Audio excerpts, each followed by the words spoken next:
Number question 17 number question देइछि 20 cm दीर्घ बाहु विशिष्ट एक वर्गचित्र मध्य एक वृत्त अंतर्लिखित हेले वृत्तर परिधि केते। अच्छा गोटे 20 सेमी विशिष्ट एक वर्गक्षेत्र अच्छी वर्गक्षेत्र प्रत्येक बाहु देइछि 20 सेमी आर प्रत्येक बाहु 20 सेमी वर्गचित्र मध्य एक वृत्त अंतर्लिखित हेले वृत्तर परिधि केते आ भितर गोटे वृत्त अंतर्लिखित होइकी अछि ताले आमे एडी कौन करिवा वृत्तर परिधि निर्णय करिवा ताले किमिति करिवा एडी गोटे आमे अंकन करिवा कौन ना वृत्तर व्यास अंकन करदेवा वृत्तर केंद्र ओ हो वर्गचित्र ना ए बी सी डी ताले एडी लक्ष्य कले जना पड़ो जे वृत्तर व्यास जहाँ वर्गक्षेत्र बाहु ताहा तामाने वृत्तर व्यास भी 20 सेमी हम ई इक्वल टू 20 सेमी ताले पचारछि कौन वृत्तर परिधि केते वृत्तर परिधिर सूत्र पाई डी पाईर मूल्य दे देछि 3.14 इंटू डी 20 एटा को आमे भग्नांश करदेवा 314 बाई 100 इंटू 20 गोटे शून्य काटिदेवा ताले आमर जदि 2 रे गुण देवा केते आसीबो 628 बाई 10 आकु जो दशमिक करदेवा 62.8 cm ताले वृत्तर परिधि आम सहज निर्णय करदेले 62.8 cm। बर्तमान देख 20 नंबर क्वेश्चन करवा 20 नंबर हूँ कौन से एक वृत्तकलार केन्द्रस्थ 90 डिग्री ताने थीटा इक्वल टू 90 डिग्री कला यार व्यासार्धर दैर्घ्य 5 cm आउ कौन देला आर इक्वल टू 5 cm देला हेले वृत्तकलार परिसीमा निर्णय करवा वृत्तकलार परिसीमा निर्णय करने हेले आमको सूत्र L+2R ए सूत्रटा पकाइबा पड़ो किंतु आम पाखे आर अच्छी कि एल ना ये आम एलटा आनिबा L equal to theta by 180 into pi आर बर्तमान थीटा को थीटा पकेबा 90 डिग्री बाई 180 इंटू पाईर मूल्य केते कहिछि 3.1416 इंटू आर केते 5 cm बर्तमान एटा समाधान करदेवा 0 0 काटिदेवा 9 1 9 9 दूने 18 बर्तमान एटा आसीबो 7.854 आसी cm बर्तमान देख एल पळे आसिला आमर आर देइचे ताले आमे परिसीमार सूत्र पके परिया परिसीमा इक्वल टू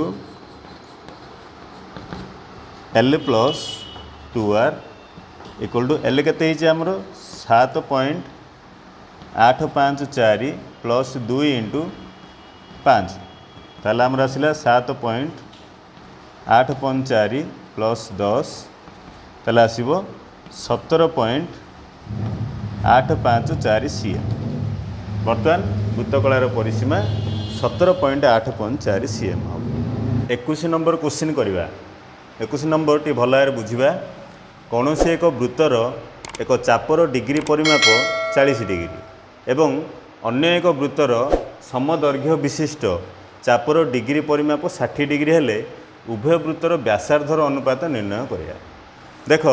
ये मझे मु गार पकईदेली ये दुईटा वृत्त अच्छी गोटे हूँ प्रथम वृत्त ये है द्वितीय वृत्त प्रश्नानुजाई प्रथम वृत्तर चापर डिग्री परिमाप 40 डिग्री ताने थीटा 1 इक्वल टू 40 डिग्री एवं अन्य एक वृत्तर समदैर्घ्य विशिष्ट चापर डिग्री परिमाप 60 डिग्री अर्थ ये थीटा 2 60 डिग्री ये मनकर व्यासार्ध नहीं जावा मनकर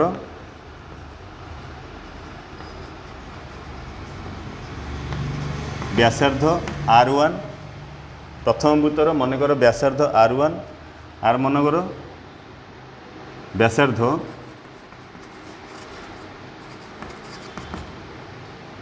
इक्वल टू R2 एटा भी मनकर आर व्यासार्ध R1 नेले तार मनकर व्यासार्ध R2 नेले एडी गोटे क्वेश्चन देइछि देख माने प्रश्न देइछि समदैर्घ्य विशिष्ट चाप समदैर्घ्य विशिष्ट चाप अर्थ L आर L तार L अर्थ दुईटी जाक वृत्तर चापर दैर्घ्यटा समान हम ताने L इक्वल टू L आर L जहाँ तार L ताहा ताहले पचारला उभय वृत्तर व्यासार्धर अनुपात निर्णय करवा ताल किन करवा एटी टिके आमे कौन करवा आर L रो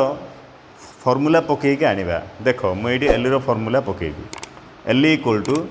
θ1/180 इंटू पाई R1 सेमती आर केते पड़ो L equal to θ2/180 into pi R2 ताले ये आम जार तार मूल्य पकेबा θ1 केते कही 40/180 इंटू पाई मूल्य किसी देनी क्वेश्चन पाई मूल्य किसी देनी ताने आम पाई को पाई ही लिखा पाई R1 ये टे समाधान करदे शून्य को शून्य कटला ये 2 रे काटिदा 2 दुणे 2 नुआ ये आसला 2/9 पाई R1 ठीक सेमती ये टे सिंप्लीफाई करदे यहाँ सिंप्लीफाई कले कौन हम θ2 अर्थ 60/180 इंटू पाई R2 ये 0 0 100 के 6 36 के 18 ताने ये आसला पाई R2/3 ताहले प्रश्नानुजाई देइछि उभय माने समदैर्घ्य विशिष्ट चाप ताने L इक्वल टू L अर्थ एतिकी इक्वल टू सेतिकी हम देख ये आसला 2/9 पाई R1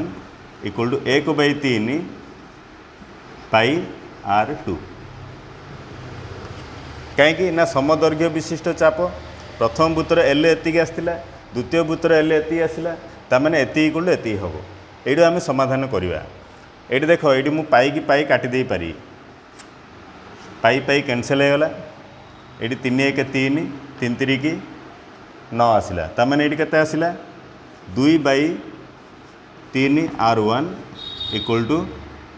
Etah 1 R2 that implies ये आम कौन करवा